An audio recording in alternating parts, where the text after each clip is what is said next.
Bismillah ar-Rahman ar-Rahim.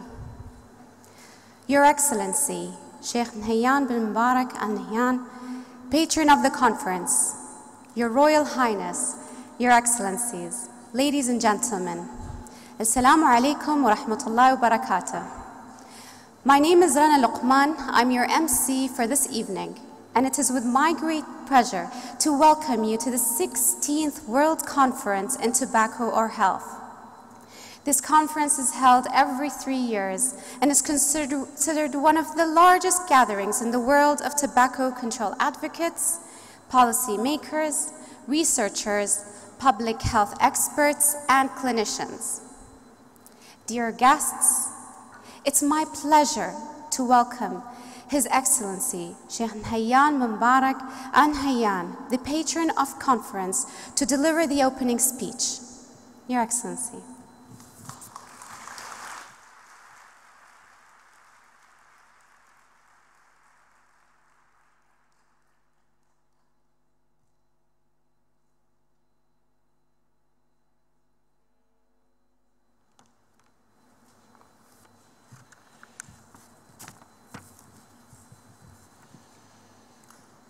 Director General Margaret Chan, distinguished guests, global delegates, ladies and gentlemen. Welcome to the capital city of the United Arab Emirates. Abu Dhabi is delighted with this opportunity to provide you with a smoke-free room. Thank you. Like so many other countries around the world that have responded to the bold leadership of the World Health Organization, the UAE is taking unprecedented steps toward a tobacco-free society. It is my distinct honor and privilege to convey to you all the greetings and personal welcome of the leaders and the people of the United Arab Emirates. Under the leadership of the President, His Highness Sheikh Khalifa bin Zayed Al Nahyan, and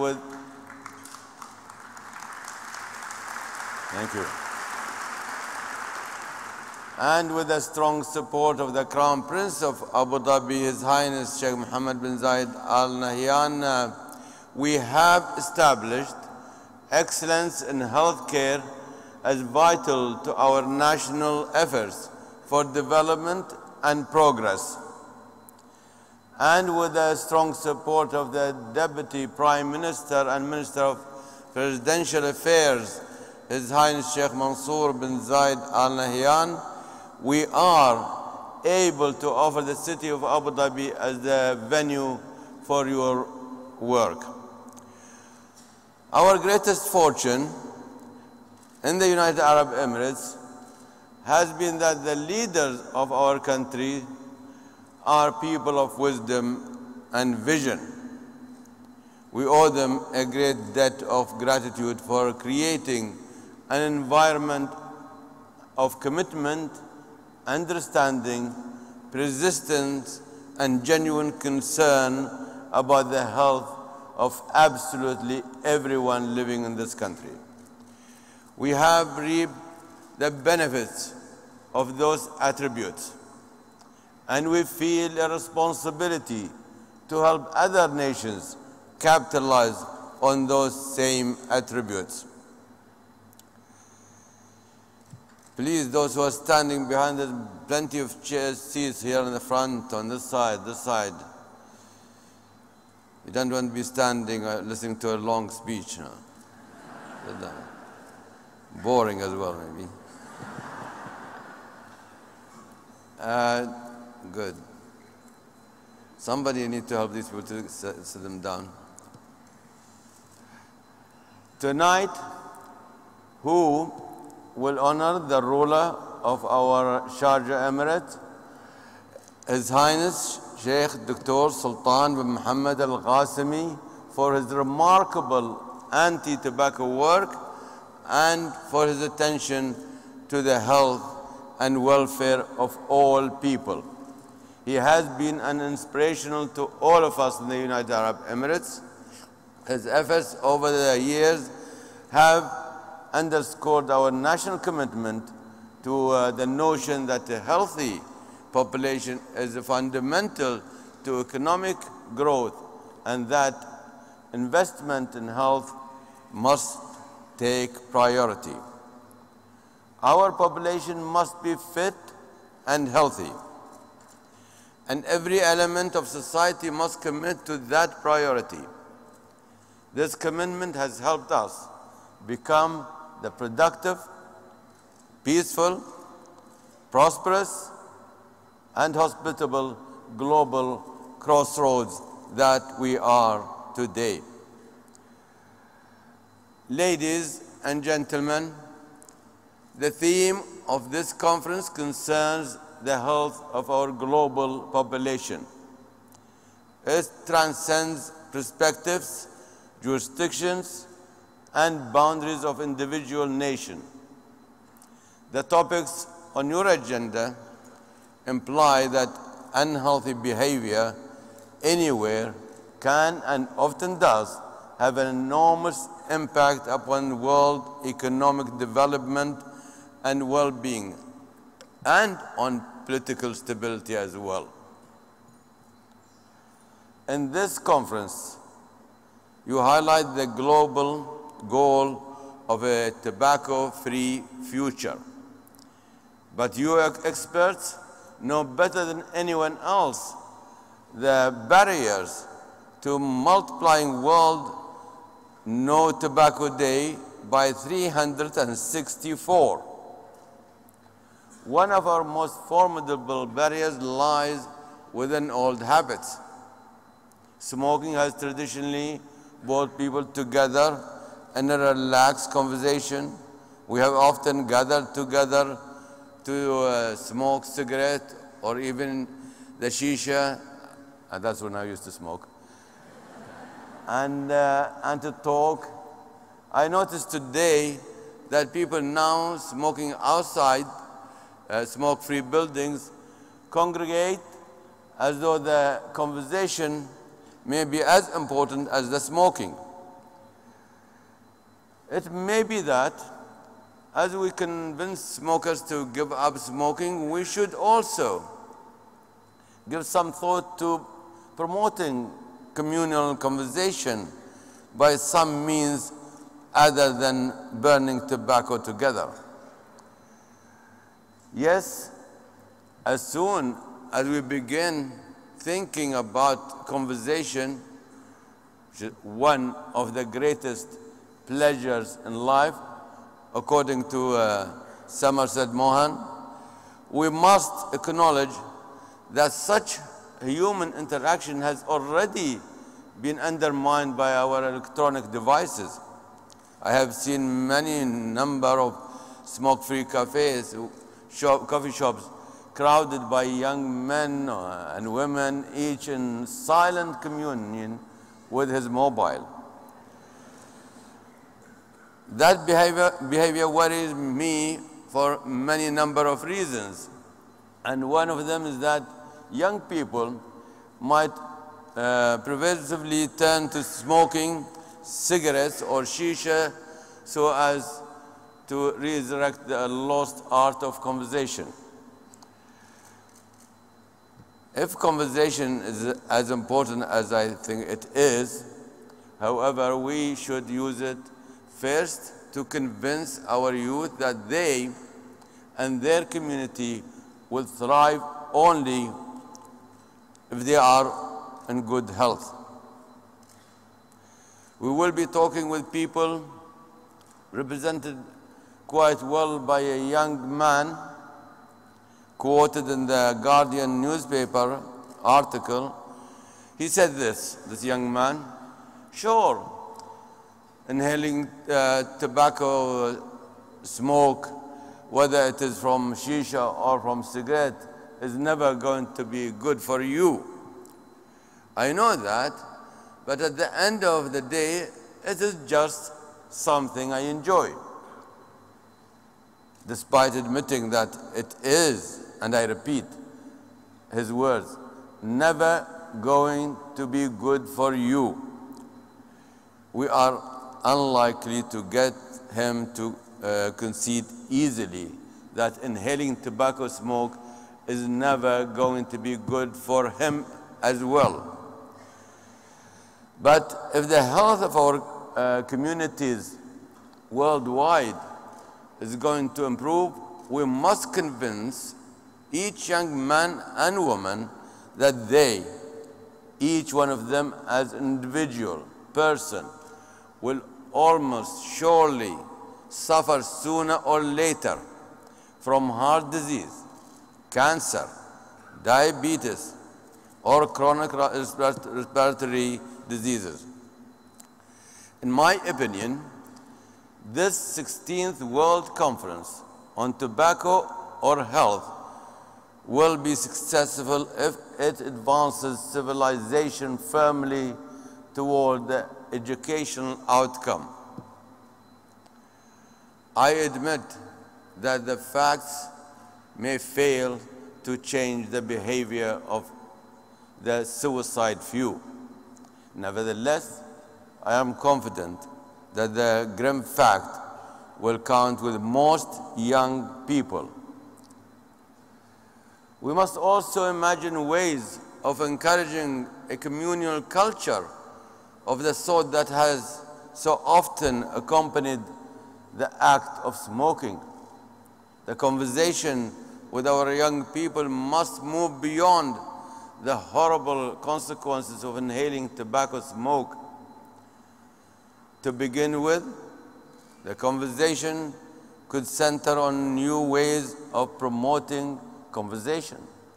Our young people are amazingly inventive and will rise to the challenge, especially if they do not need to converse in a smoke-filled room.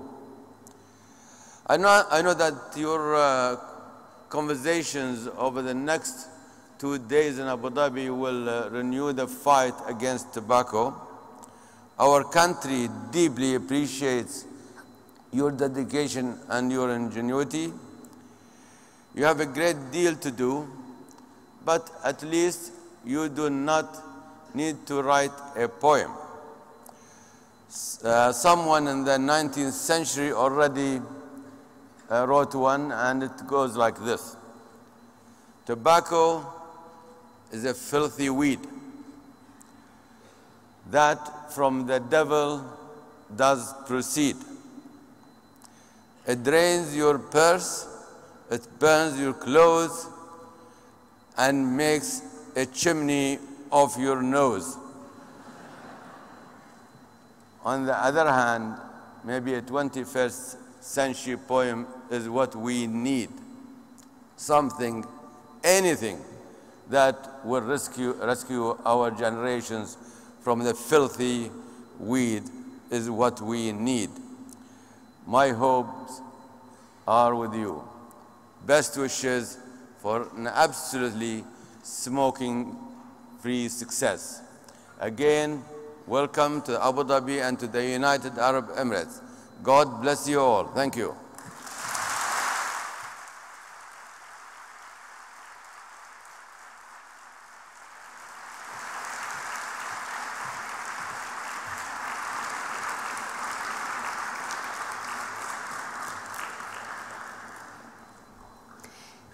Thank you, Your Excellency. Very nice words. Ladies and gentlemen, will you please join me in welcoming to the stage Dr. Wael Al-Hamid, President of the conference, who will shed light on the activities and events throughout this week.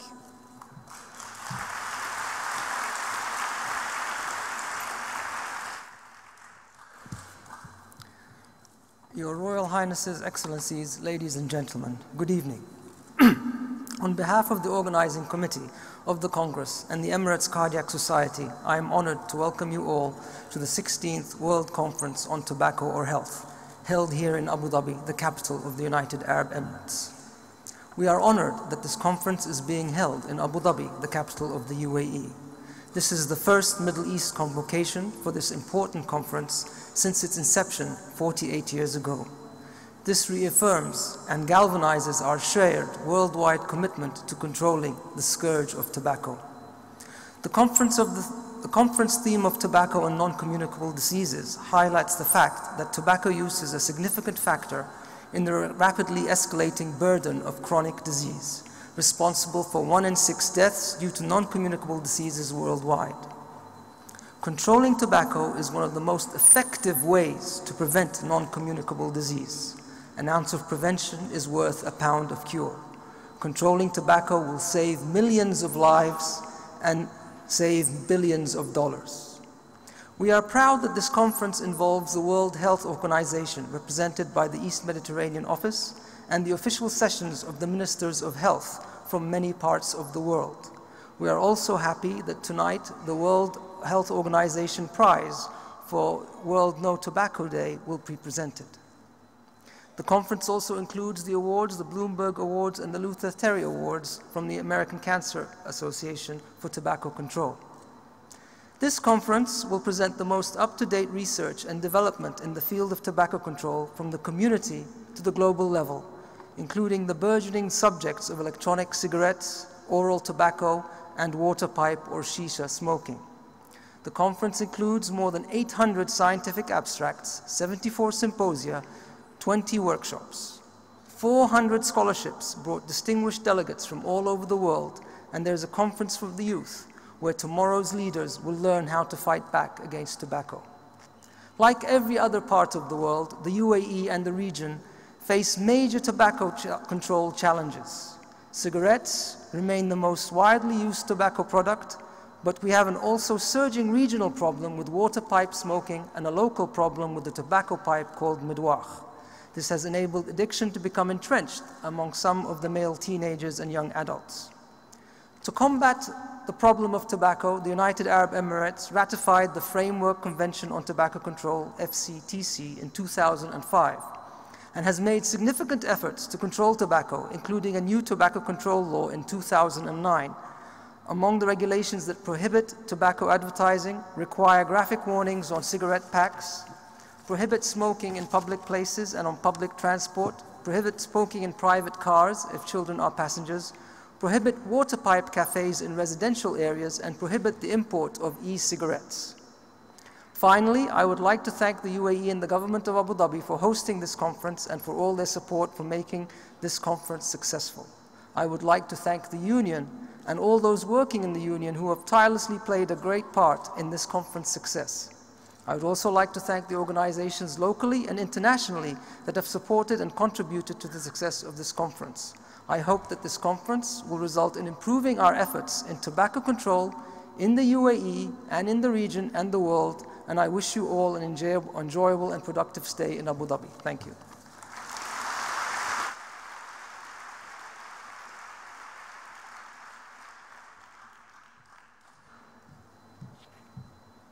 Thank you, Dr. Weil.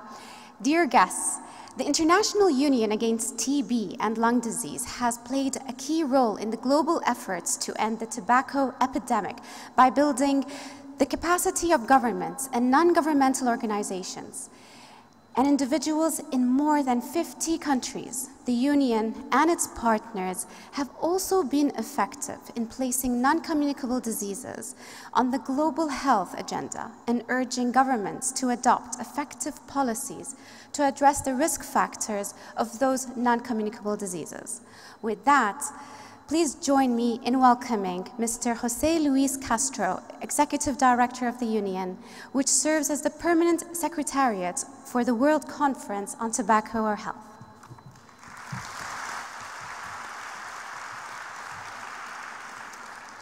Good evening, Your Excellency Sheikh Nahyan Mubarak Al Nahyan, patron of the conference, Your Royal Highness, ministers and other government dignitaries, ladies and gentlemen. I'm honored to welcome you all to the 16th World Conference on Tobacco or Health here in the magnificent city of Abu Dhabi. Thank you to the Emirates Cardiac Society, which is our gracious host, and to the all the patrons that have made possible this conference with their financial support. Non-communicable diseases, or NCDs, are the #1 killer in the world today. NCDs account for 60%, that is 35 million deaths around the world. Of these, 6 million deaths are caused by tobacco. Low and middle-income countries bear a disproportionate 80% of the global NCD burden, creating a huge challenge for public health and economic development. Now, tobacco companies, with their voracious appetite for profits, have been operating aggressively in the same low and middle-income countries. What they see as a market frontier, we see as a public health nightmare.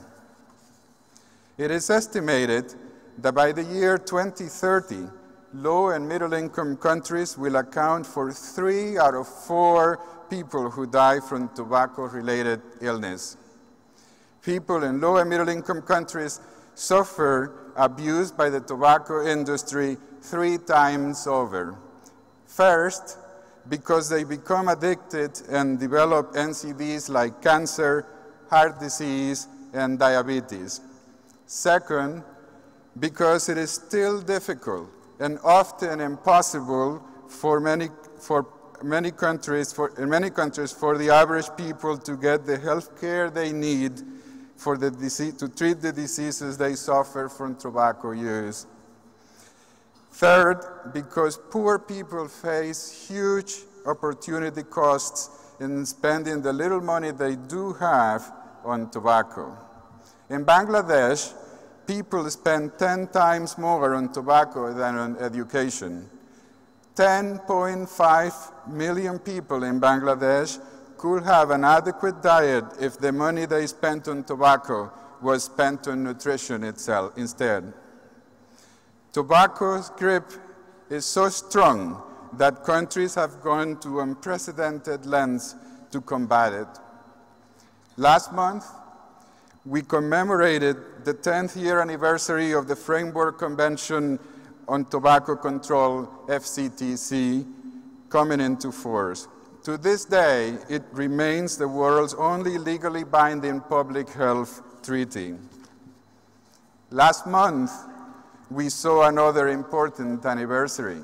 7 years since Dr. Margaret Chan and Michael Bloomberg, in a press conference in New York City, launched perhaps the single most important public health initiative being implemented in the world today, Empower. And where governments are implementing Empower, they are loosening tobacco's grip in people's lives. Thailand has reduced smoking rates from 1 in 3 adults to 1 in 5. Brazil has reduced smoking rates by 50% using the Empower measures. But we still have a lot of urgent work ahead of us until the world is free from tobacco.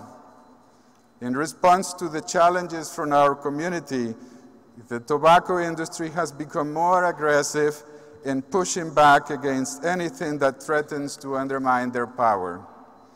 In the new paper by Anna Gilmore and colleagues published in The Lancet this week, we learn more about how tobacco companies are operating in low and middle-income countries using tactics such as heavy marketing directed at non-smokers, including children, keeping tobacco prices low until communities become addicted, and then they raise prices to turn higher profits. Using third parties that appear publicly to have no connection to the industry in order to influence policy and public perception. Disguising marketing activities as corporate social responsibility, and threatening governments who dare to stand up to them with legal action. We cannot allow this to continue. We must urge countries to stand up against the industry and implement Empower. and we must end the practice by which governments themselves are the tobacco industry. It will not be easy.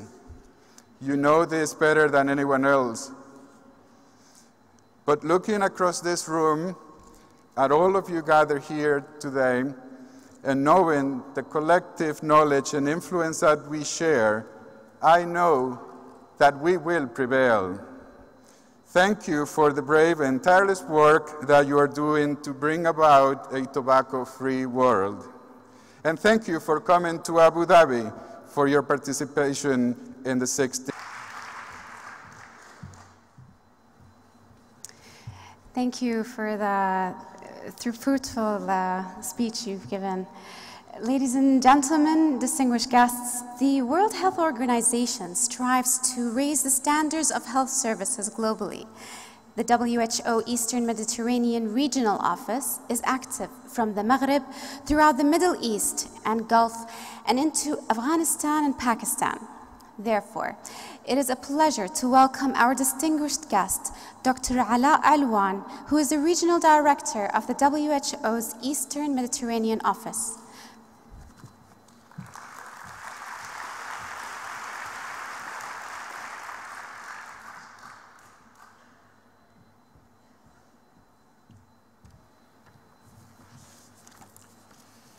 Bismillah ar-Rahman ar-Rahim. Your Highness, Excellencies, Excellency Minister of Health, honorable guests, ladies and gentlemen, it is my pleasure to join you here today in Abu Dhabi. This conference is unique. I am particularly pleased that this conference has the distinction of being the first venue in the Middle East to host the World Conference on Tobacco or Health. And I would like to express WHO's great appreciation to the government of the United Arab Emirates. And thank you very much, Your Highness, for a very inspiring speech.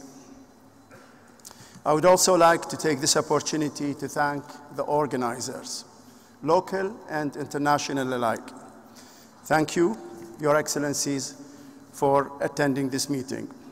The theme of this year's conference is non-communicable diseases and tobacco control. And we know what we mean by non-communicable diseases. They are predominantly cardiovascular diseases, diabetes, cancer, and chronic lung disease.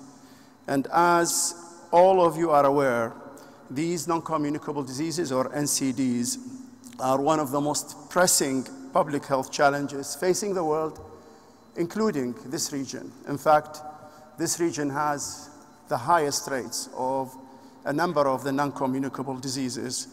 One of them, of course, is diabetes. So non-communicable diseases, or NCDs, are now the leading cause of not just mortality, but premature mortality worldwide, with 82% of deaths caused by these diseases now occurring in low and middle-income countries.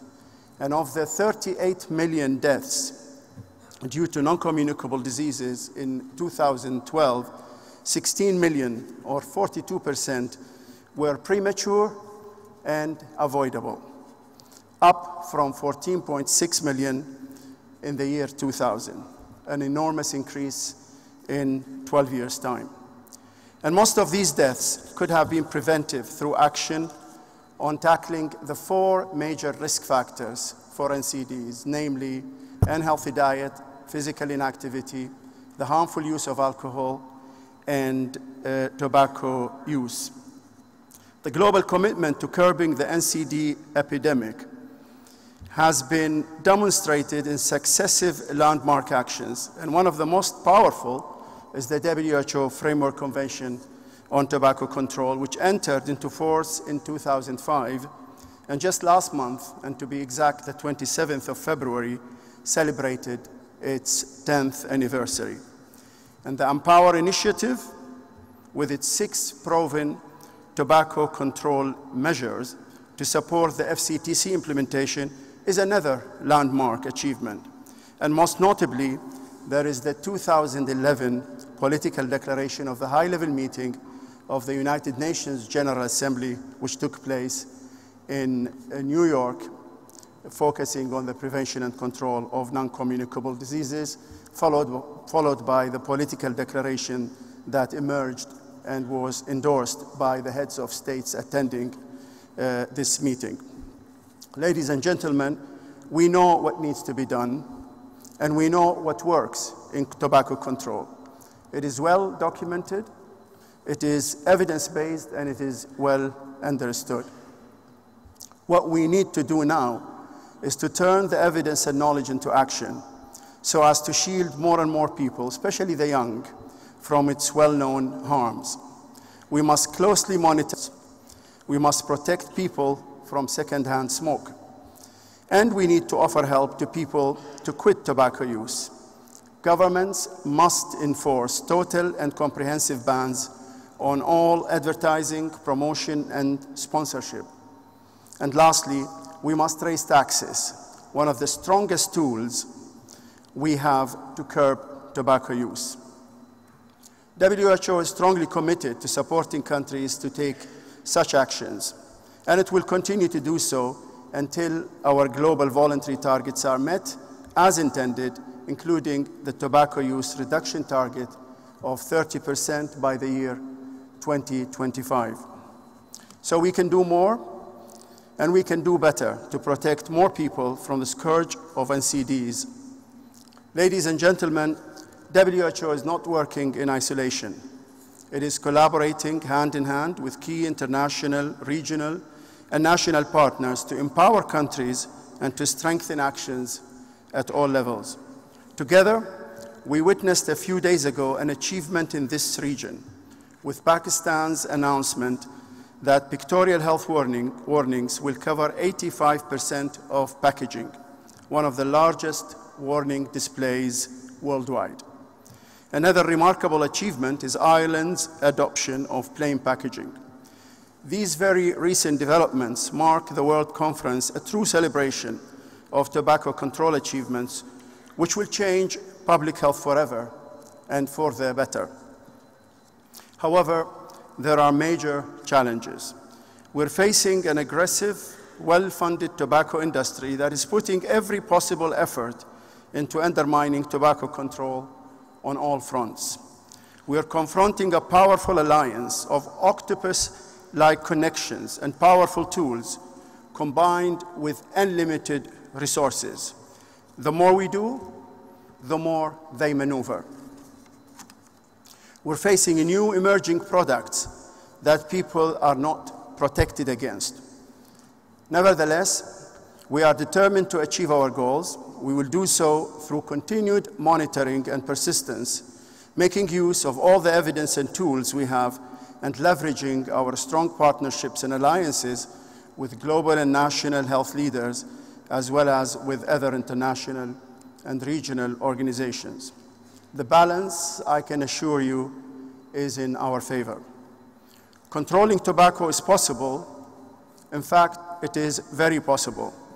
We have seen this all over the world. At this conference, we will see evidence from Australia, Norway, Gulf countries, India, Iran, Turkey, Pakistan, United States, Uruguay, and many other countries where tobacco control has worked when the right approach was in place and the leadership was there to support it. So to the participants here today, WHO's message is that once all the elements are in place, success is achievable. And to help achieve such a goal, I am sure that this conference will underscore the vital need for rapid implementation of tobacco control policies and measures.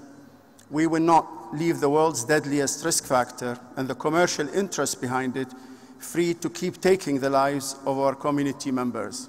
We have to end this, and together we will do so. Ladies and gentlemen, I would like to conclude my address by welcoming His Highness Sheikh Salim bin Abd al-Rahman al-Qasimi, the representative of His Highness, ruler of Sharjah, Sheikh Dr. Sultan bin Muhammad al-Qasimi. With his presence, we are celebrating a pioneer, a true champion in tobacco control in the region. With His Highness's leadership, water pipe use has been banned in Al-Sharjah. This is a shining example, not just for this region, but for the whole world. As you all know, water pipe use is an alarming and rising trend in the region and the world. The prevalence of water pipe use among 13 to 15-year-old school students in the region ranges from 1.5% in some countries to almost 30%. Unfortunately, is the leader in water pipe consumption among youth worldwide.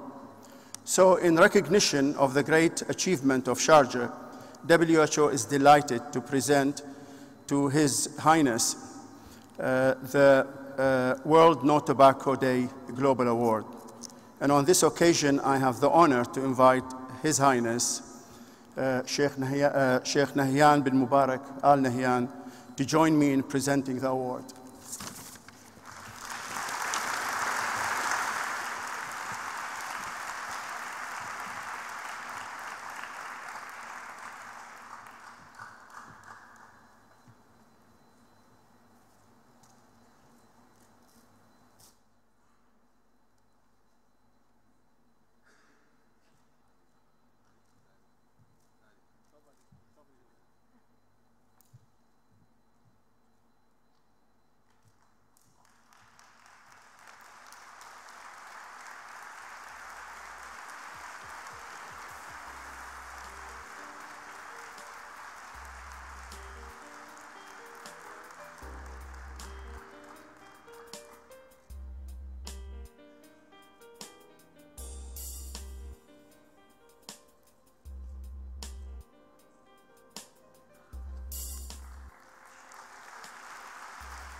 This award is a real source of pride and an appreciation for the efforts made in tobacco control in the Emirate of Sharjah.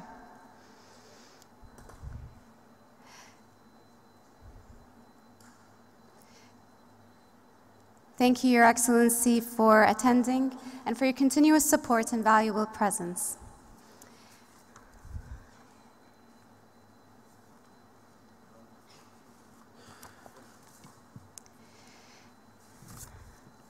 I would now like to share this documentary film with you that captures the efforts to address tobacco in the Emirate of Sharjah.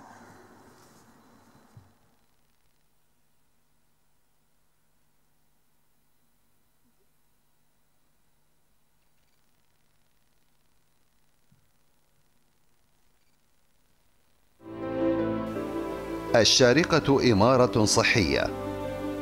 لم تكتسب الشارقة هذا اللقب من فراغ، بل بعد جهد وإنجازات متواصلة لخدمة صحة الإنسان، تترجم حرص صاحب السمو حاكم الشارقة على تأمين حياة صحية آمنة لجميع سكان إمارة الشارقة والمقيمين على أرضها، وخاصة الأطفال زهور الحاضر وبناة المستقبل، وعلى التعامل مع صحة الإنسان من خلال وضعها على رأس قائمة الأولويات، فأصبحت الشارقة مدينة صديقة للصحة والإنسان.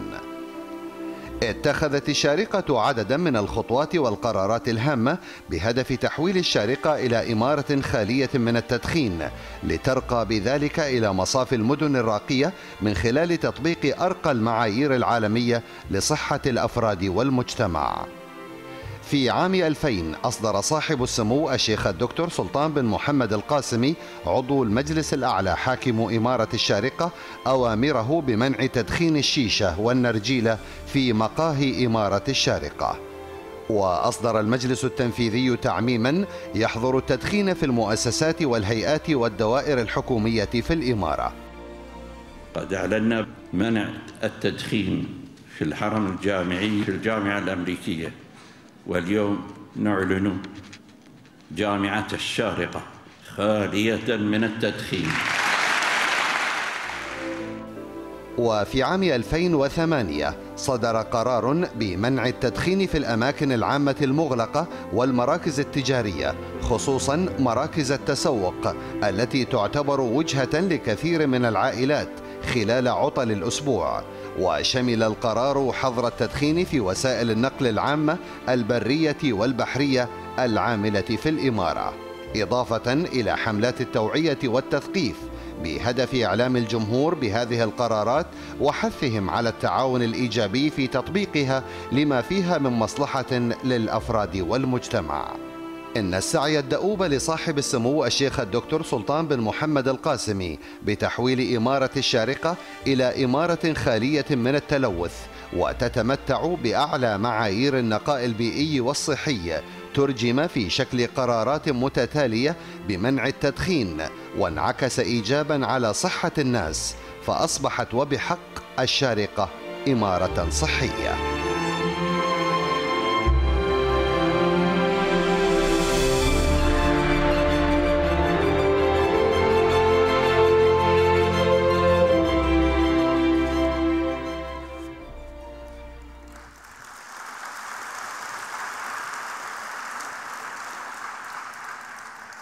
Ladies and gentlemen, a man once said, "The duty of youth is to challenge corruption." The Youth Pre-Conference Workshop has been taking place today and is empowering young participants by building their leadership and advocacy skills that are necessary to bring about a tobacco-free world. I would like to invite Jean-Christophe Rousatira to say a few words on behalf of the Youth Conference.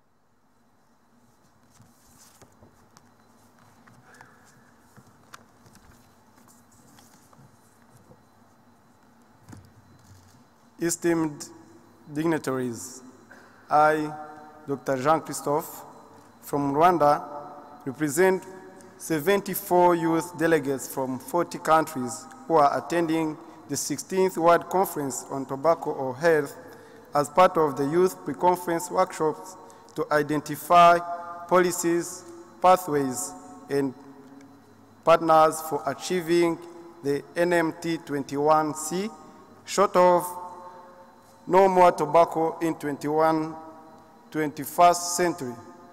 NMT is a global movement that is uniting youth around the world to advocate for strong political commitments and evidence-driven action planning to ensure that future generations are protected from the multidimensional hazards of tobacco use.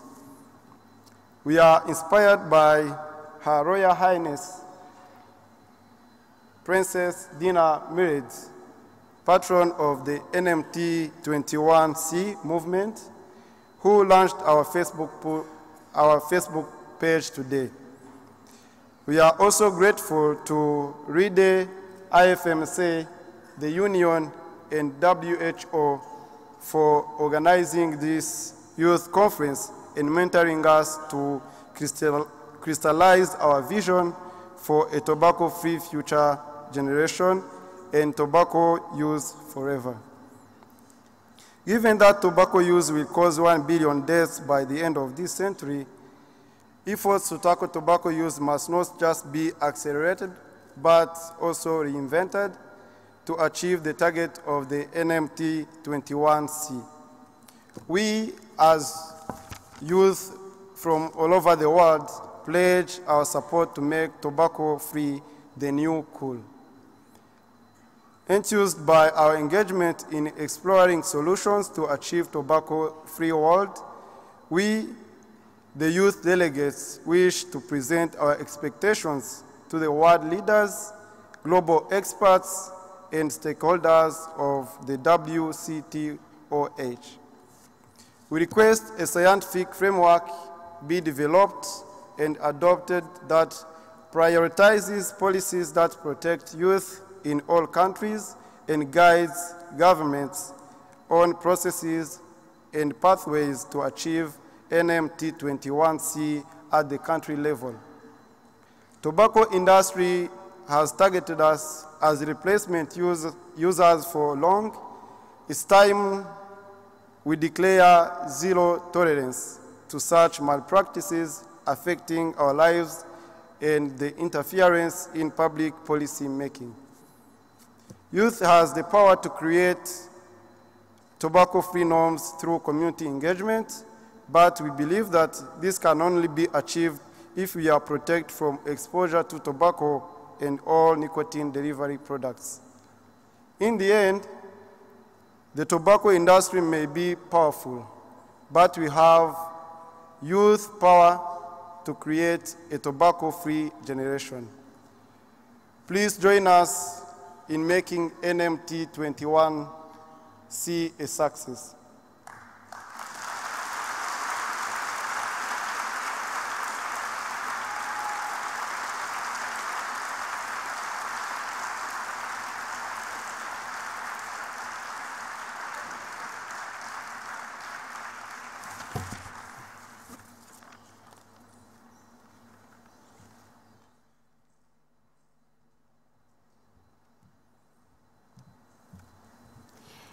Thank you, John.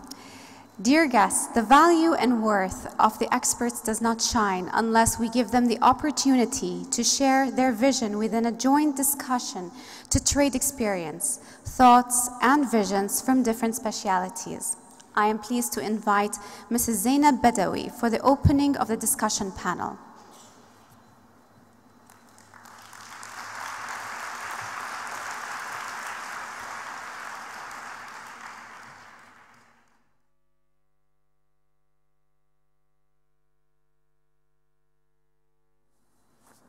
Assalamu alaikum. Good evening, Your Royal Highness, Excellencies, ladies and gentlemen, friends and colleagues. So I've been very struck by the fact that what we've been talking about today presents me with a conundrum, which is, why is it that when my father was born in Khartoum back in 1926, which makes him nearly 90, and he started smoking when he was about 14 years of age, that we all understand that then people didn't talk about the problems of tobacco. But why is it that now I have 4 children, mashallah, who are all under the age of 20, and it is a great shame and a source of great puzzlement to me that they and their friends are still exposed to the promotion of smoking. I spend half my time shrieking at my children and their friends and trying to tell them about the perils of smoking. You would have thought that in the decades that since my father started smoking and my children were born, that we would be well aware of the dangers of smoking and that we would have done something about it. And so that this is the riddle which I think we should all try to tackle, which is, why is it that we know about the perils of smoking, we know what needs to be done, and yet we haven't done it? And we still have, as we heard from the delightful young man from Rwanda and his fellow youth delegates, that this is something which still poses a huge problem today.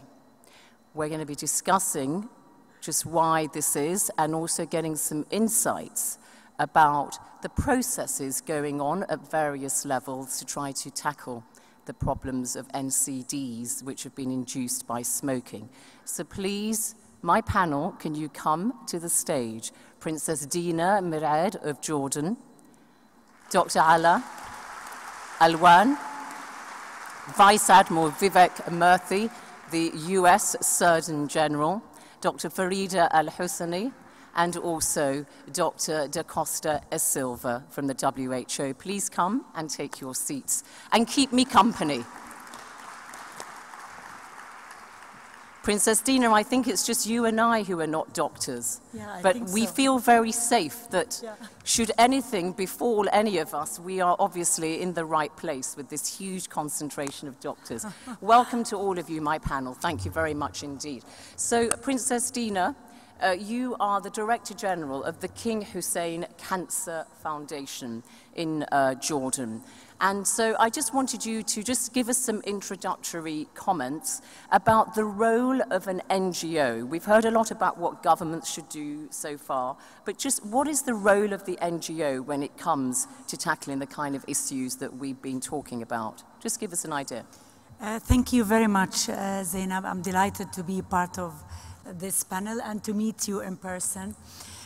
Basically, as a Director General of the King Hussein Cancer Foundation, we see the customers or the victims of smoking, at our center. As we all know, a third of all cancers are directly as a result from smoking.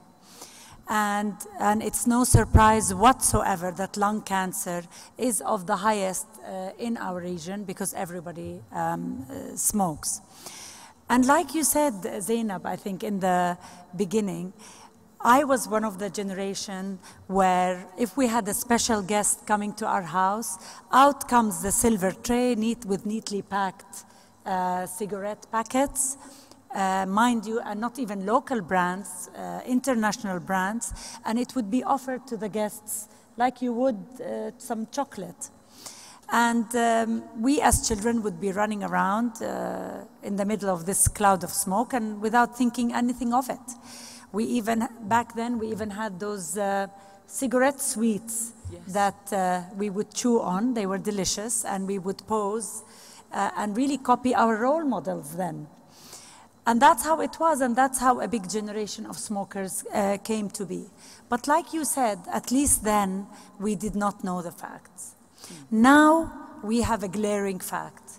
1 billion souls are expected to die this century.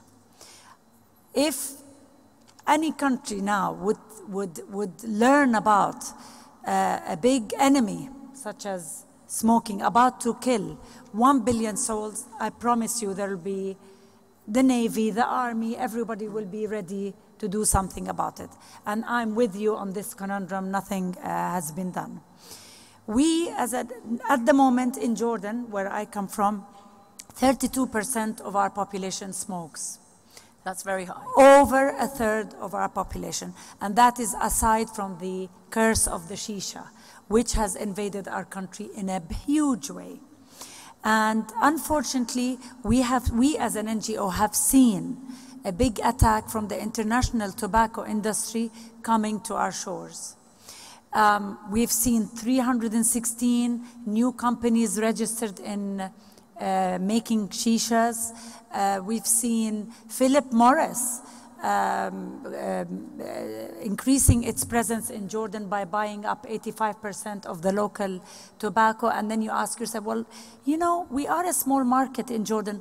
Why are they honoring us with their presence? Well, because their money-making schemes in Europe and in the US, their pipeline has been shut off because of the amazing regulations that has been done.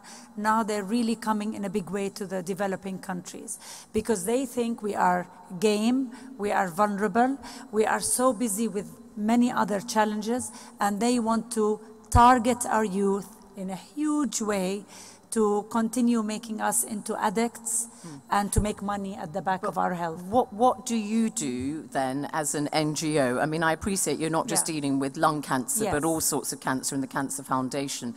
But what can you do as an NGO? Do you make representations to government? Do you make representations to the people at large, civil society groups? Yes, we as an NGO, we have a big voice. We advocate very strongly with the government. We have a very big grassroots following. We are encouraging other youth organizations to make pressure on the government to implement, to ban public smoking. Our cancer center, the King Hussein Cancer Center, we have established the first smoke-free award for public spaces, and we are happily surprised that there are corporations do exist that actually are smoke-free, and restaurants are beginning to follow. We have established a journalist award because, the conversation about smoking and the activities of the cigarette industry the conversation is not there. People don't know about the tactics of the cigarette companies, so we wanted to start making the people more aware and especially encouraging the media.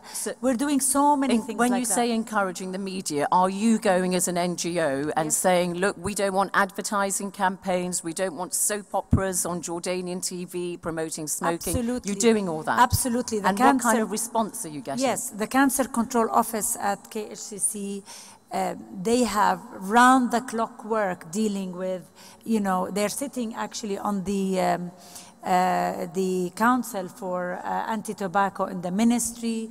We work with WHO. We do so many things and raise our voice to push the legislation. Prevention, as we know, is obviously so much more effective than trying to cure the problem once it starts. Are you going into schools? Are you coordinating your efforts with the Department of Education? We go into schools. We've established a special curriculum about prevention, including tobacco prevention for children. Like I said, we've made all these special awards to encourage people to follow suit. We have a smoking cessation clinic. We are very busy, but of course, we as an NGO cannot do it alone. We ultimately need the political will to take the plunge and absolutely ban smoking in public places to help the movement go forward. Okay, Dr. Ala Alwan, you're Director General of the Eastern Mediterranean region at the WHO.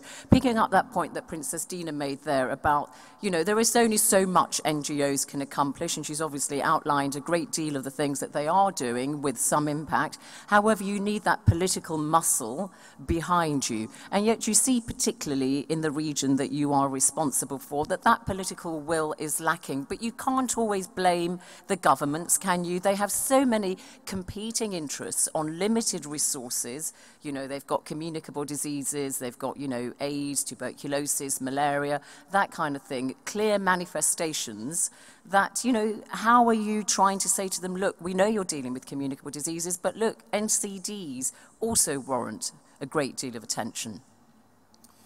So that is a great question. Thank you. Could you put the microphone up towards your mouth? Yeah, thank you. If you do that, yeah. Let me start by just saying how impressive the work of the NGOs and the civil society movement is in NCD control. And that is not just at the national level or regional level, but I have seen how effective civil society was at the global level. And this was very clearly shown in the General Assembly meeting in 2011.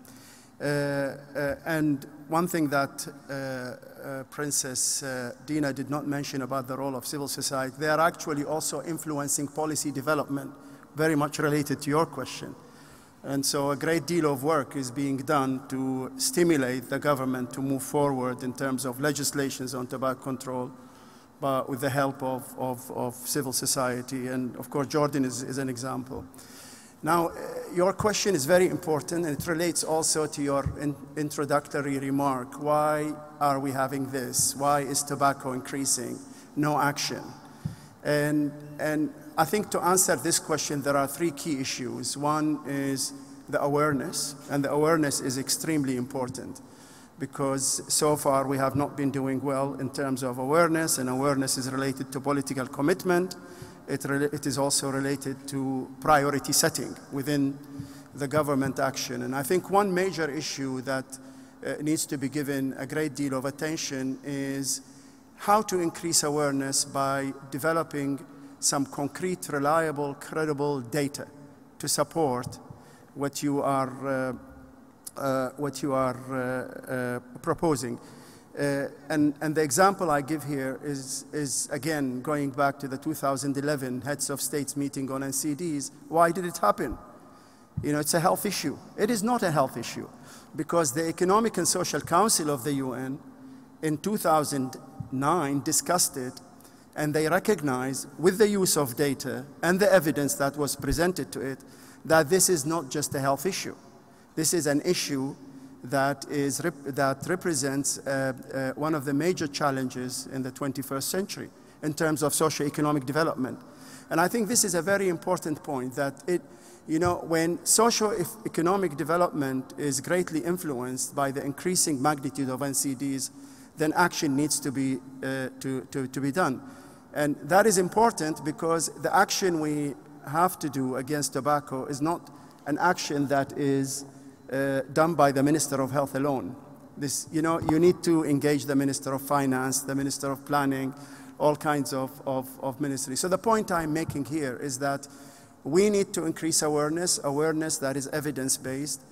We need to recognize that this is a multi-sectoral issue and that this is one of the major problems in relation to socioeconomic development, particularly now as we are approaching September 2015, when the United Nations will present the sustainable development, the new sustainable development goals, and NCDs is going to be part of it. And at the center of the NCD agenda is tobacco control. And the third, I think, and the last point I want to make here is that why aren't we there? The third factor is the opposing forces. We've been talking about the tobacco industry, and we've been talking about those forces that are funded and backed by the tobacco industry.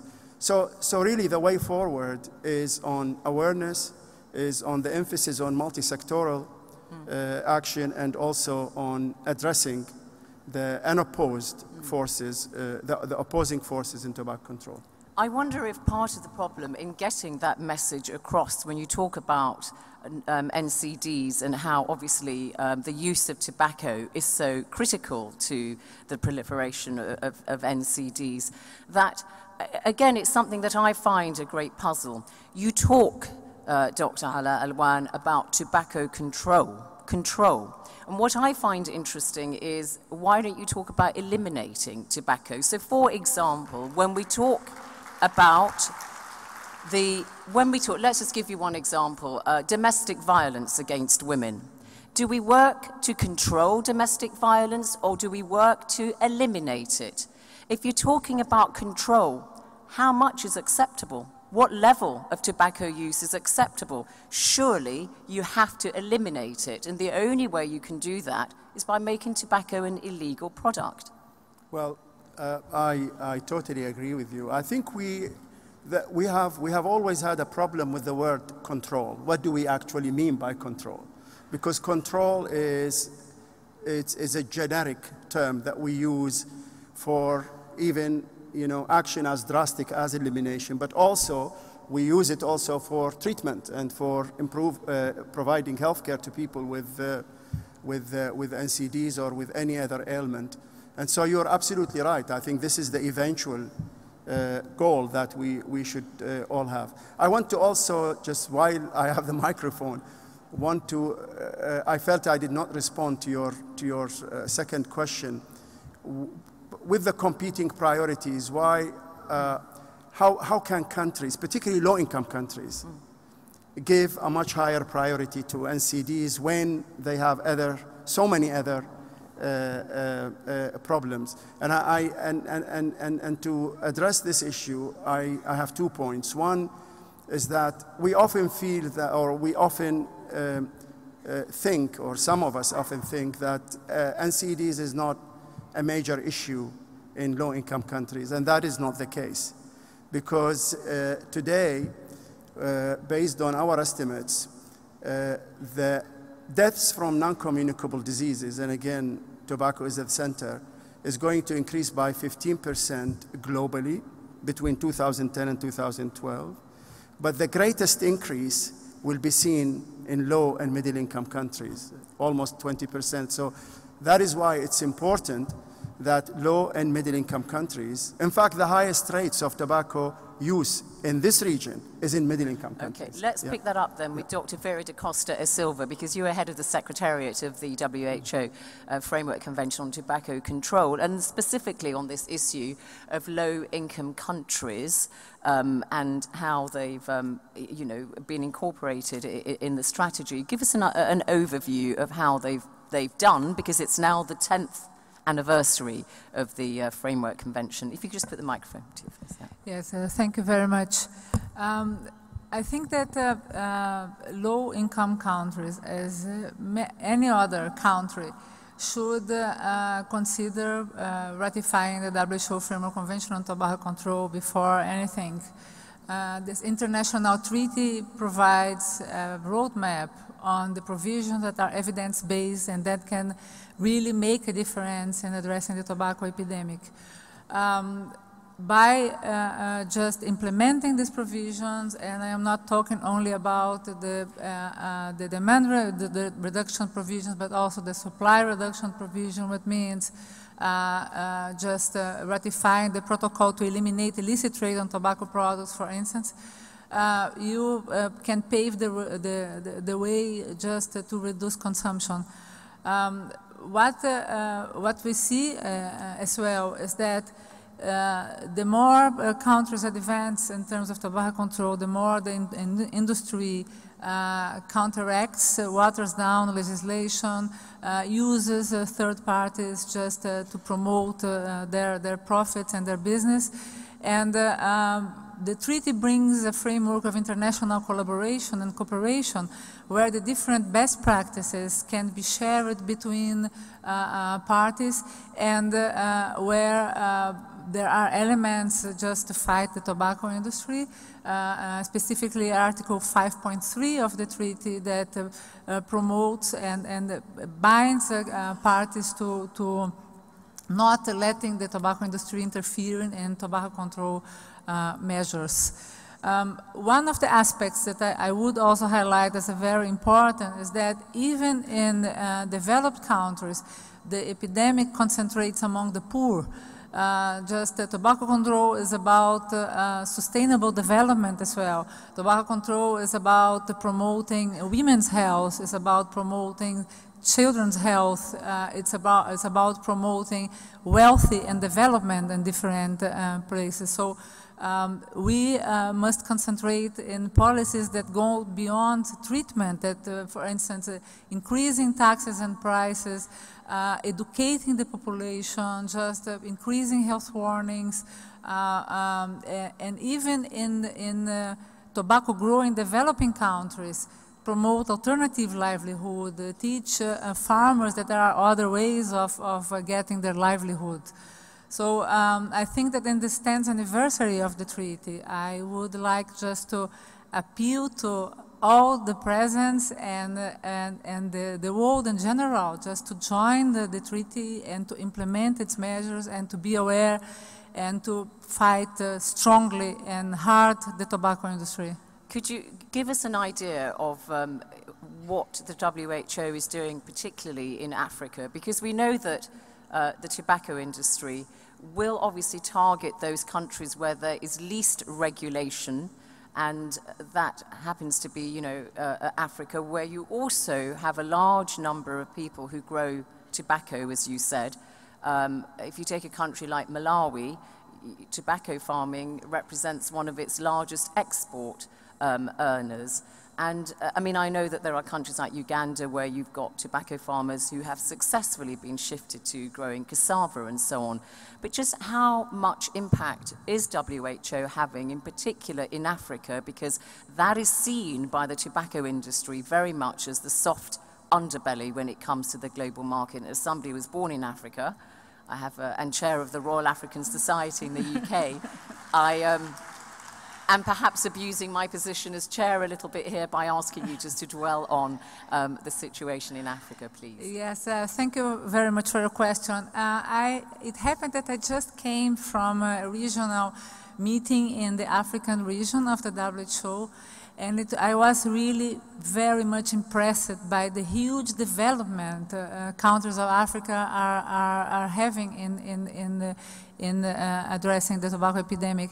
And this is not only in regard to what we called at some point the sort of initial measures of communication and awareness raising, but about pictorial health warnings, about increasing taxes and prices, about having legislation just to tackle the interference of the tobacco industry, even alternative livelihoods or the experience of bamboo growing in Kenya.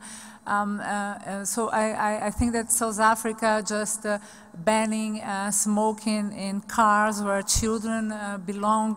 You have many examples of Uganda with pictorial health warning. So you have many examples on how the different parties of Africa are advancing. And recently Zimbabwe was the last party to the treaty that joined the Framework Convention on Tobacco Control, and we are looking forward to work on the very specific aspects of tobacco control in the African region, where other competing priorities like the Ebola epidemic and other infectious diseases, and including the NCDs, they should not prevent the region to advance as a whole in terms of protecting their health, the health of their people.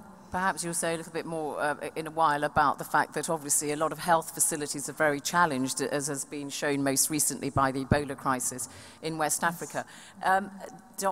Vice Admiral Dr. Vivek Murthy, wow, that's a mouthful, the Surgeon General of the United States, and the youngest, I think, for well over a century to occupy that position. So you are America's doctor, and it's your job to try to tell individuals in the United States how to improve their health, as well as the nation as a whole. So why on earth hasn't the United States signed up to the Framework Convention on Tobacco Control? It has been around for 10 years, so you've had 10 years to look at it.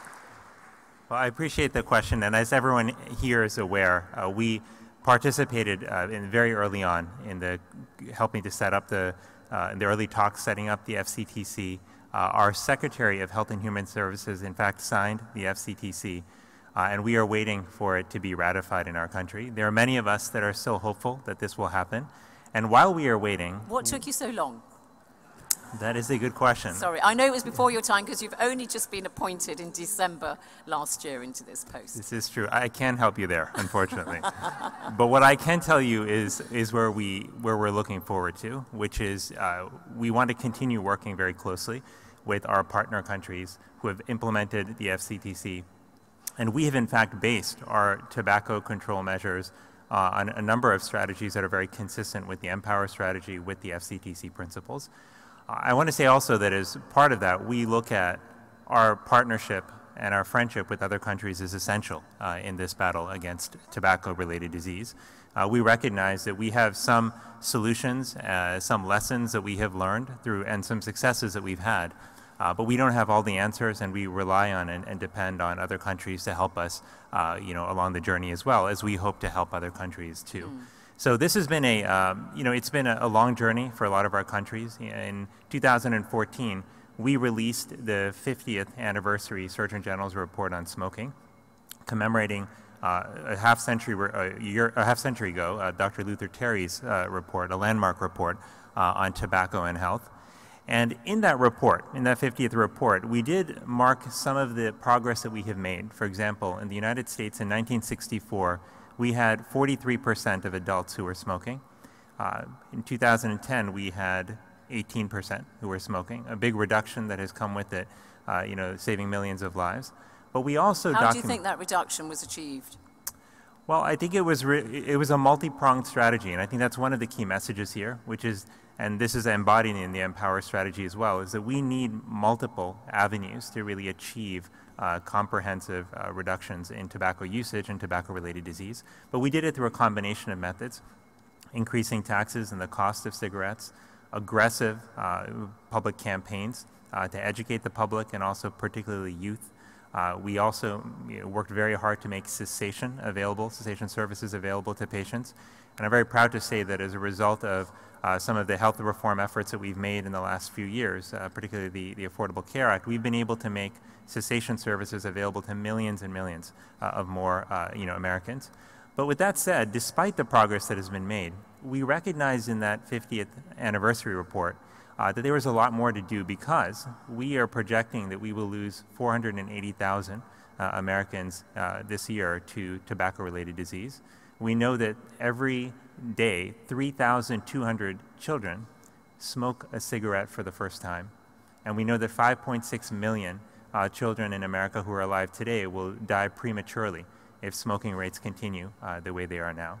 So we all know America's a free country, and the tobacco industry has got, we've talked about the vested interests of the tobacco industry, and we've seen, recently in the United States, quite big lawsuits against the tobacco companies and so on. But I just wonder if you could talk a little bit more about the tobacco industry, because, if you look at the United Kingdom, where I live, we've just had now rushed through the House of Commons the plain packaging bill, whereby the United Kingdom will follow Australia, Ireland, and have plain packaging. And there's a big lawsuit now that's being brought by BAT and Philip Morris, talking about the fact that they're having their brand identity that they've built up over decades and decades basically being stolen by the British government. And so, you've got fine lawyers representing the tobacco industry and so on. Just give us an idea of the kind of, the scene in the United States, the battle between the tobacco industry and those who are bringing lawsuits against them. How much success are they having?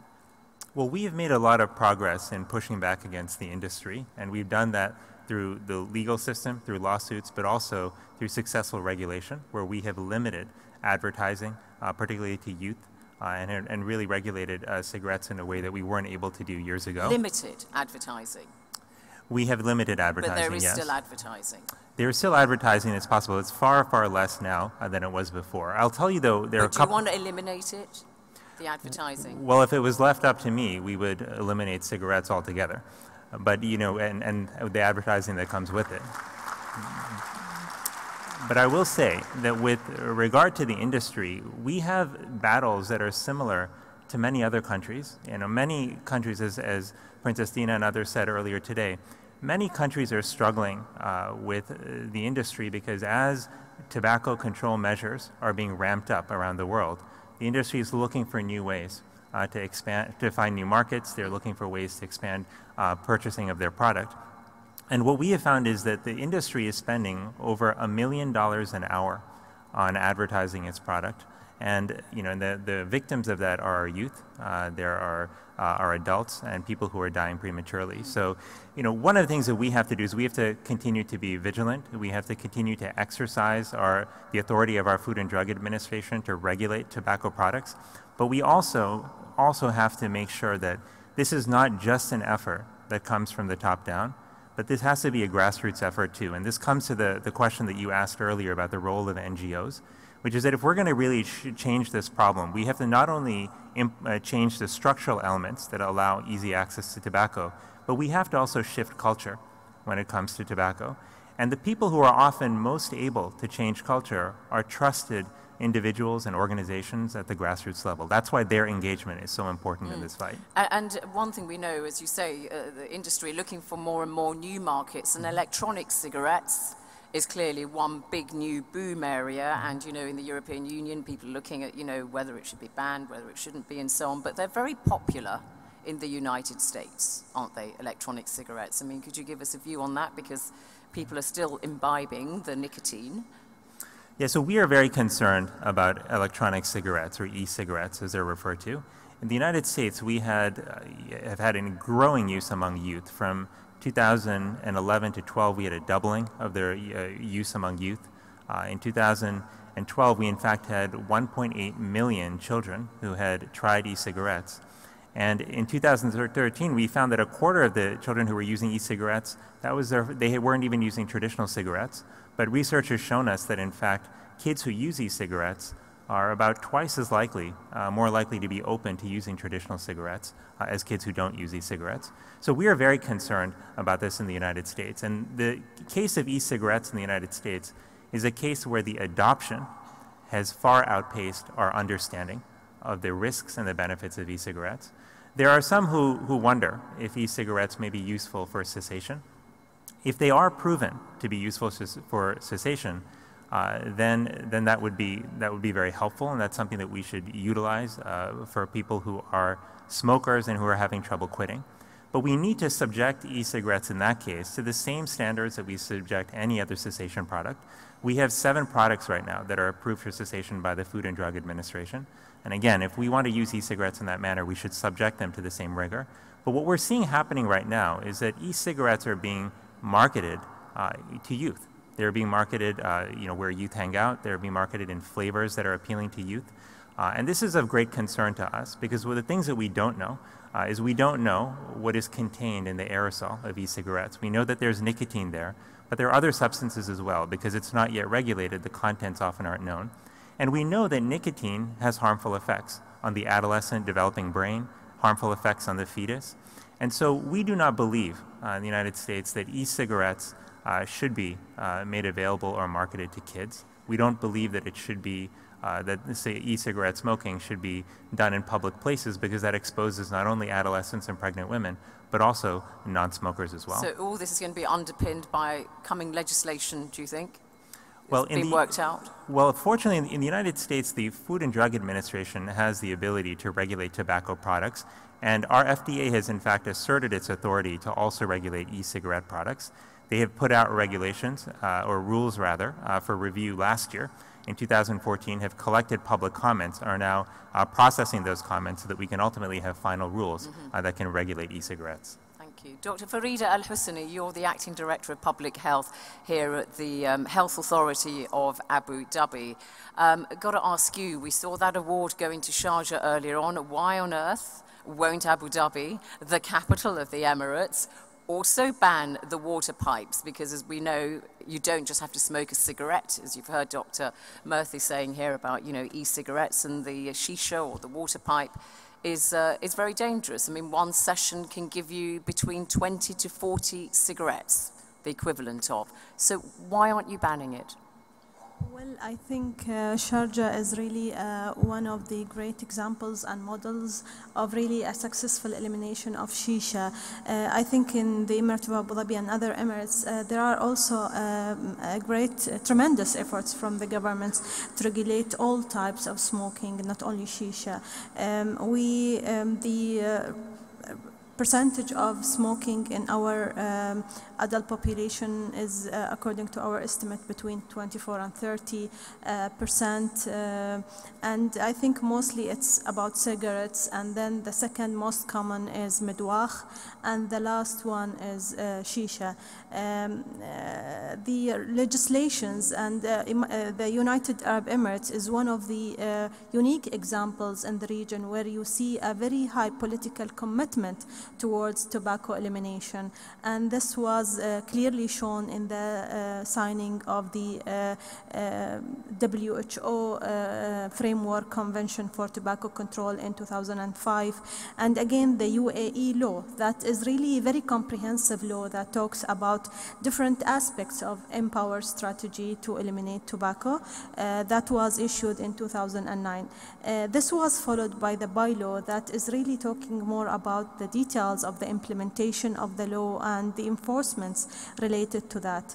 In the Emirate of Abu Dhabi, as an example, there have been a lot of efforts in a multi-sectorial level. So we have formed a committee that is representative not only of the health representation, but also other supporters and stakeholders that play a major role in terms of the policy implementation when it comes to, example, is shisha and smoking.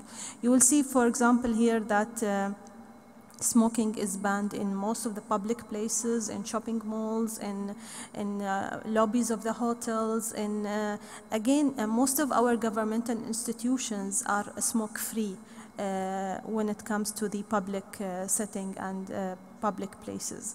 I think the battle and the journey towards tobacco control and elimination is really very long. We started to do a really tremendous efforts. However, I think in this conference we are looking also to learn from the best examples that will be discussed in the upcoming few days, and we truly believe that elimination of tobacco is our aim, and we should be all working together to reach. So elimination, not control, is what you see. So you're going to make it. Are you going to make it illegal? We hope, inshallah. Really, just like whatever, heroin use and heavy drugs or whatever, you're going to put tobacco in Well, that category? I think the e-cigarettes has been already banned by the law, which is, again, I think this is a closure of a new concept of that is growing across the world. So this has been banned, and I think it has been easier to be banned because it's not very popularly used in UAE. However, I think there is a lot of challenges when it comes to the cultural aspects of shisha and midwakh and smoking that we need to work in awareness and also provision of cessation clinics, counseling clinics and the services. We started to really provide the access for our population to those clinics as well.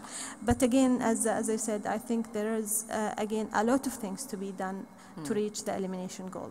I know one particular aspect of NCD that concerns you very much in this region and which is linked to smoking is the prevalence of diabetes. Yes. And its link to tobacco use. If you could just comment on that for us, please. Yes, diabetes and cardiovascular diseases are one of the major leading cause of death in United Arab Emirates, and there are a lot of efforts in terms of the working on the lifestyle, on the awareness of the community, in the working to adjust the environment to be supportive of changing towards healthy lifestyle.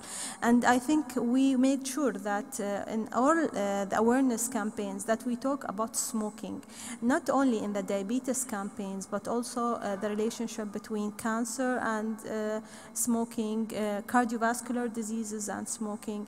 So I think we need to really, again, continue the work of awareness in our community to ensure that they really have a full understanding of the harms of tobacco. So really just, Dr. Ala Alwan? It's about diabetes, and I think this is a very interesting question because I feel that the role of tobacco use in diabetes is very much underestimated. People talk, of course, about the effect of smoking on the prevalence of diabetes. That's an issue. But I think the most important issue is the fact that most people with diabetes will eventually die from cardiovascular diseases. And tobacco use is a major risk factor for cardiovascular diseases. And I think this is the main issue in relation to smoking and diabetes that is very often underestimated. It has to be taken into account in any initiative to control diabetes. Dr. Ala, you also said at the beginning that you can't just approach this problem in terms of just the Ministry of Health. Governments can't act as like the ministries can't act in silos, as it were. You've got to look across the whole thing, and it's the same thing with tobacco use, isn't it? Yeah. The message you've got to get to people is more than just stop smoking. You've got to get them to have a healthier lifestyle in terms of exercise, in terms of what they eat, when they eat it, how they eat it, that kind of thing. Otherwise, people may stop smoking, but you may not see any kind of measurable impact on health indicators. Absolutely, because if you look at what we call the best buys, and these are the tobacco control measures plus other cost-effective measures to reduce the impact of non-communicable diseases like salt reduction, trans fat elimination, awareness campaign on physical activity and diet. And these best buys, and why do we call them best buys? Because they are evidence-based, they are cost-effective, they are feasible, they can be done, they have been done elsewhere, and the most important thing, that they are affordable in all countries. The main issue in implementing the best buys, which I think is the most important challenge in non-communicable disease prevention and tobacco control, is that it requires a multi-sectoral action. And so I think the priority here is for all of us to start working more intensively and more systematically with other non-health sectors. That we need to do more in relation to our work finance ministries, with planning ministries, with ministries of industry, Ministry of Agriculture in terms of alternative crops in places where tobacco is grown, and so on. So you're absolutely right. I consider this as one of the key challenges in moving forward. And let's remember that 2018, there will be another General Assembly meeting focusing on the progress that countries are making in implementing these best buys. Sure. So countries really need to do much more between now and... You can start naming and shaming those who aren't doing well and patting on the back those who are doing well. How we about will be that? doing this. Okay. Princess Dina? I just wanted to pick up what Dr. Farida said and also what Dr. Ala said. I want to cite a great example of a country that really did it all and apparently scored a perfect score, which is Turkey. And I want to say, you know, Turkey is probably the country that probably started the whole thing about shisha way, way back. I mean, they are the very country that had this mystical Middle Eastern type of... The legacy of the Ottoman Empire. The legacy of the Ottoman Empire, what have you. And they managed. They managed. You know, we are, I think, and I think when I spoke, I think Dr. Toker is somewhere here in the audience. He was part of the revolution at the time with Turkey banning smoking. He told us it really starts with the political will. The political will is key. I mean, I find in Jordan, our main problem is the decision makers, they are smokers themselves. We still have, our leaders are victims of smoking. And they were very lucky in Turkey that the prime minister, he absolutely abhorred smoking and he came completely behind it. That was Erdogan at the time, now president. Well, he was a professional footballer, wasn't he? Very fit. Exactly, yes. And political will is key. We can all hide behind excuses that, oh, the culture, and you know, we have to educate people and to do all of them. But if we're gonna stop new generations of smokers, new generation, we have to protect them. We cannot leave it as a matter of choice. When I go to a mall in Jordan, you know, I can't go to any coffee shop. It's just full of smoking. I can't take my children anywhere. And we need the political will, just like Turkey did. They have managed to completely out all the blatant lies of the cigarette industry. Sure. He said, you know, they actually, the cigarette industry, they went about bringing experts to get all the restaurant owners to say, oh, please don't ban shisha because our economy is going down, the tourist industry is going to go down. And they've proven every single line of these lies, and they proved them wrong. Okay. And so this is what we... Just very quickly, and then I just ask you all to give us your closing comments. Dr. Vera, Brazil, your native Brazil, I know you're WHO here, but your native Brazil has also done very well.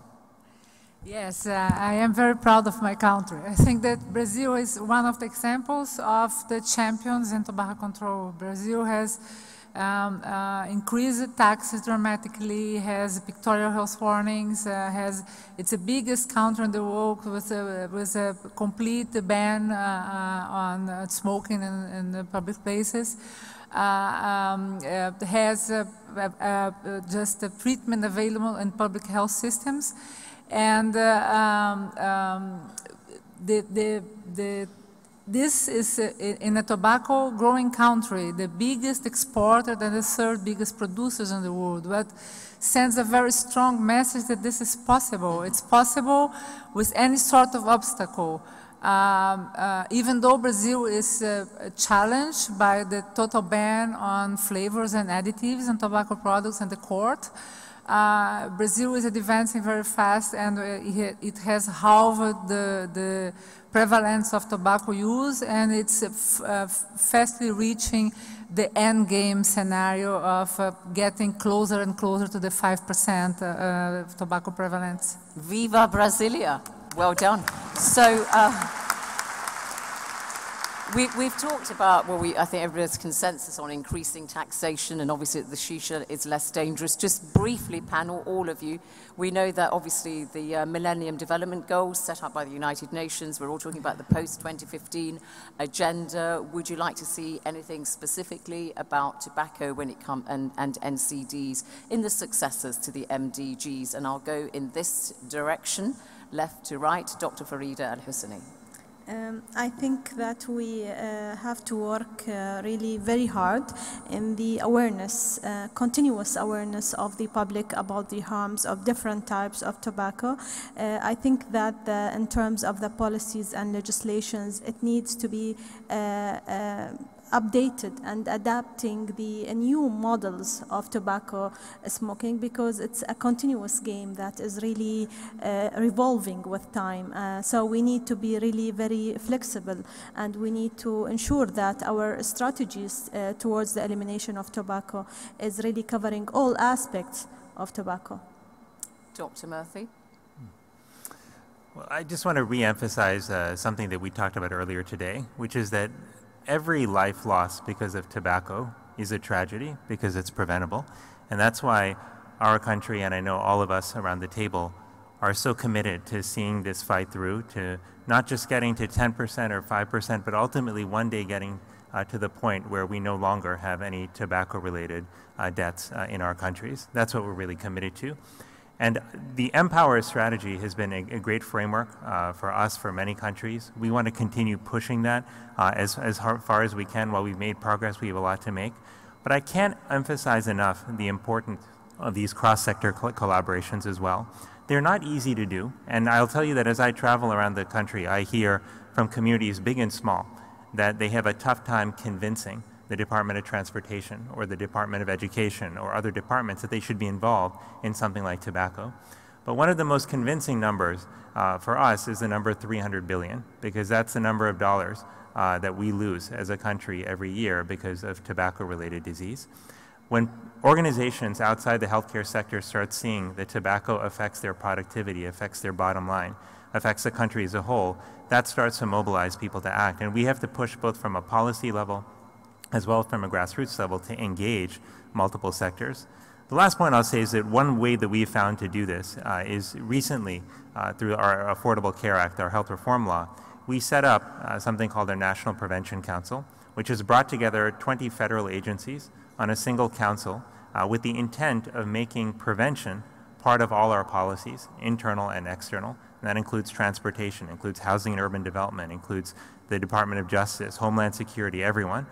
With the recognition that we all have a stake in tobacco, we all have a stake in better health, and as a result, we all have a responsibility to ensuring that tobacco-related disease goes to zero. So national programs, not internationally agreed post-MDG goals. Mm-hmm.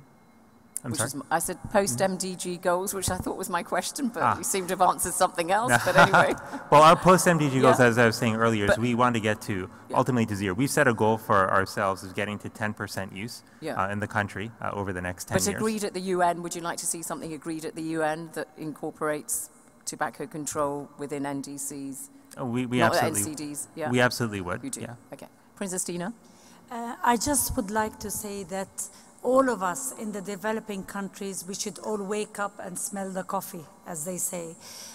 We are barely able to contain the scourge of communicable diseases and non-communicable diseases. Even now in Jordan, where our cancer center is completely run by so many patients from Jordan and the region, we've had to expand. Bearing in mind that our population in many of the developing countries are all under the age of 30, so we really need to take stock and decide to eliminate, control, stop that cigarette, whatever we have to do, because I promise you we will not be able to manage that tsunami of diseases that's going to come not in the far future. Thank you. Dr. Vera da Costa Silva. Thank you very much. I think that everyone should have an eye on the discussions that are in place on the post-2015 agenda for the Millennium Development Goals, and just ensure that the implementation of the Framework Convention on Tobacco Control and all its measures and the protocol to eliminate illicit taste on tobacco products is part of this agenda. This is part of the indicators that are being discussed next week in New York. And moreover, I think that this is an UN-wide issue. And one of the big challenges we have from the point of view of the multi-sectorality is to involve all UN agencies and all international agencies in working against the tobacco epidemic, and in also not allowing the tobacco industry interference and the tobacco industry funding activities by the international agencies, and using the agencies to to make their profit. So we are very much looking forward to this post-2050 agenda to put the finger on the problem that is the tobacco epidemic. Thank you. Thank you. Dr. Ala Alwan? Yeah, I think I'm very hopeful that the post-2015 agenda will include targets specifically focusing on NCDs and on tobacco control. I think many member states are highlighting this as one of the 4 key areas of emphasis within the new Sustainable Development Goals, together with universal health coverage, the continued work on the MDGs, particularly 4 and 5, in developing countries, and also the social determinants of health. So I hope that in September we will have NCDs highlighted in the next SDGs. I think my second message is that every country, irrespective of income, can make a significant difference in reducing the NCD, the magnitude of NCDs, by implementing the best buys. And I keep on saying this because we now have the vision, we have the roadmap, we have the tools like the FCTC, and all we need to do is commitment to implement. Thank you very much indeed. Thank you very much indeed, panel. So tobacco control, greater tobacco control today, perhaps elimination tomorrow. May tomorrow come very, very soon. Thank you all very much indeed. Thank you to you for your attention. Back to Rana now. Thank you.